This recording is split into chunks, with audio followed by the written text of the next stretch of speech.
Sekali lagi, mengeraskan suara ketika sholat jahriyah itu hukumnya sunnah. Melirikkan suara ketika sholat jahriyah itu hukumnya sunnah. Apa dalilnya? Coba kita bacakan dalilnya. Di dalam hadis Bukhari dengan nomor hadis 759 dan hadis Muslim dengan nomor hadis 451.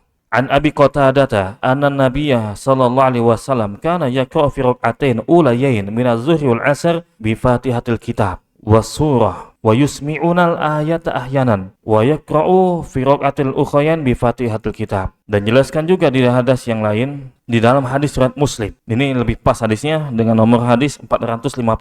An Abi Sa'id Al-Khudri anna Nabiyya sallallahu alaihi wasallam kana yaqra'u fi sholati adh-dhuhri fi rak'atin ulayain fi kulli rak'atin qadra 30 ayah wa fil ukhrayain qadra 15 ayah aw qala nisfa dzalik wa fil 'asri fi rak'atain al-ulayain fi kulli rak'atin qadra qira'atin 15 ayah wa fil ukhrayain qadra nisfa dzalik. Hadis yang pertama yang kita bacakan tadi dari Abu Qatadah, hadis Bukhari Muslim. Ini hadis pertama, bahwasanya Rasul SAW ketika sholat zuhur dan sholat asar, beliau di 2 rakaat pertama beliau membaca Al-Fatihah dan membaca surat. Dan di sini dijelaskan oleh Abu Qatadah, wa yusmi'unal ayata ahyanan, dan terkadang beliau mengeraskan bacaannya di 2 rakaat awal untuk sholat zuhur dan sholat asar. Kata ulama, terkadang Nabi Muhammad SAW mengeraskan bacaan. Kalau seandainya wajib, nggak mungkin dilanggar oleh Nabi Muhammad. Ini dalil pertama, hadis riwayat Bukhari Muslim. Berarti hukumnya sunnah.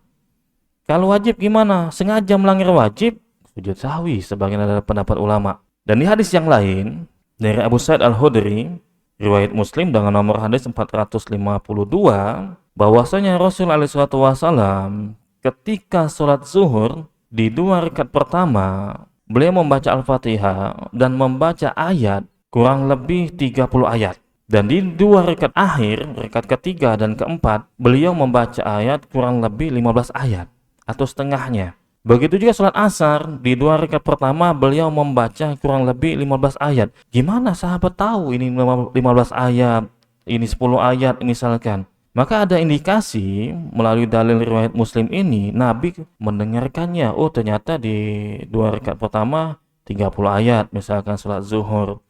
Di 2 rakaat sholat asar beliau membaca ayat 15 ayat.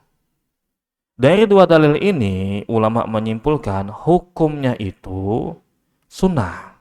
Maka dari itu dijelaskan oleh ulama, sehingga kesimpulannya, kalaupun seandainya dia memilih untuk melakukan di luar pada umumnya, sholat asar itu umumnya kan dengan suara dipelankan, tapi dikeraskan sama dia. Sholat Jumat itu kan umumnya dibaca dengan keras, dengan jahar, tapi dipelankan sama imamnya. Ini tidak mempengaruhi sah atau tidak sahnya sholat, hanya mempengaruhi abdol atau tidak abdol, karena hanya berkaitan dengan sunnah sholat. Ini yang dijelaskan oleh ulama. Allahul musta'an.